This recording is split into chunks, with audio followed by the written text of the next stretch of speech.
ಏನಾಯ್ತು? ಪೆಟ್ರೋಲ್ ಒಂದು ಬಾಟ್ಲ್ ಇತ್ತು ಈಗ. ಆರಾಮ? ಥ್ಯಾಂಕ್ ಯುನಾ. ಈಗ ಏನು ಮಾಡೋಣ, ಪೆಟ್ರೋಲ್ ಇತ್ತು ಈಗಲೇ ಒಂದು ಅನ್ನ ಕೊಟ್ಟೆ. ಈಗ ಹೋಗಿ ಪೆಟ್ರೋಲ್ ತಗೊಬರೋಣ ಇಲ್ಲ ಟೋ ಮಾಡೋಣ? ಪರವಾಗಿಲ್ಲ.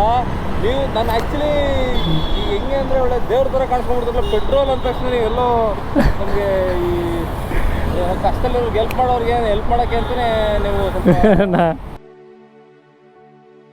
ಎಲ್ಲ ವಿಡಿಯೋ ಮಾಡಿ, ಲೈಕ್ ಮಾಡಿ, ಸಬ್ಸ್ಕ್ರೈಬ್ ಮಾಡಿ ವಿಡಿಯೋ ನೋಡ್ತಾ ಇದ್ದೆ. ಇವತ್ತು ಡೈರೆಕ್ಟಾಗಿ ನೋಡಿ, ಇವತ್ತು ಬಾಟ್ಲಲ್ಲಿ ಪೆಟ್ರೋಲ್ ಇರಲಿಲ್ಲ, ಸೊ ನಮ್ಮ ಕಡೆಯಿಂದ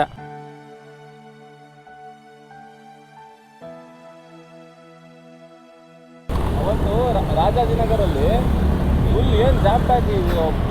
ಪ್ರೈಮ್ ಮಿನಿಸ್ಟರ್ ನರೇಂದ್ರ ಮೋದಿ ಬಂದ್ರು ಅಂತ ಪೊಲೀಸವರೆಲ್ಲ ಸೈಕ್ ಆಗ್ಬಿಟ್ಟು. ಅಯ್ಯೋ, ನಾವು ಒಂದು 500 ಜನ ಬರ್ತಾ ಅಂತ ಅನ್ಕೊಂಡೆ.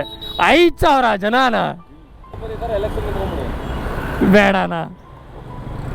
ಮೀನ್ಸ್ ನಾನು ಏನು ಹೇಳ್ತಿರೋದು, ಕೊಡಬೇಕು ಅನ್ನೋ ಮೈಂಡ್ ಸೆಟ್ ಇರೋರು ಪೊಲಿಟಿಷಿಯನ್ ಆದರೆ ಒಳ್ಳೇದು. ನೀವು ಪೊಲಿಟಿಷಿಯನ್ಸ್ ಅಂದರೆ ಯಾರು? ಪೊಲಿಟಿಷಿಯನ್ಸ್ ಅಂದರೆ ಜನಕ್ಕೆ ಏನಾದ್ರು ಕೊಡಬೇಕು ಅನ್ನೋ ಮೈಂಡ್ ಸೆಟ್. ನೀವು ಆ ಒಂದು ಏಮಿದೆ ಇರೋರಿಗೆ ಆ ರೂಟ್ ಸಿಕ್ಕಿದ್ರೆ ಪೀಪಲ್ ಆಲ್ಸೋ ಪ್ರೊಟೆಕ್ಟ್. ನಮಗೆಲ್ಲ ಪಾಲಿಟಿಕ್ಸ್ ಕಷ್ಟನ ಆಗಲ್ಲ. ನಾನು ಪೀಸ್ ಆಫ್ ಮೈಂಡ್ ಹುಡುಗ, ನನಗೆ ಪೀಸ್ ಜಾಸ್ತಿ. ಪಾಲಿಟಿಕ್ಸ್ ಎಲ್ಲ ಹೋದರೆ ಅಷ್ಟೇ. ಕರೆಕ್ಟು.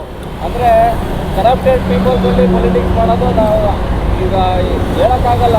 ಬಟ್ ಇಡೀ ಇಂಡಿಯಾದಲ್ಲೇ ಅದೇ ನಡೀತಾ ಇದೆ, ನಾ ಏನೂ ಹೇಳೋಂಗಿಲ್ಲ. ಎಲ್ಲಿ ಹೋದ್ರೂ ಪಾಲಿಟಿಕ್ಸ್ ಸೇಮ್ನೇ.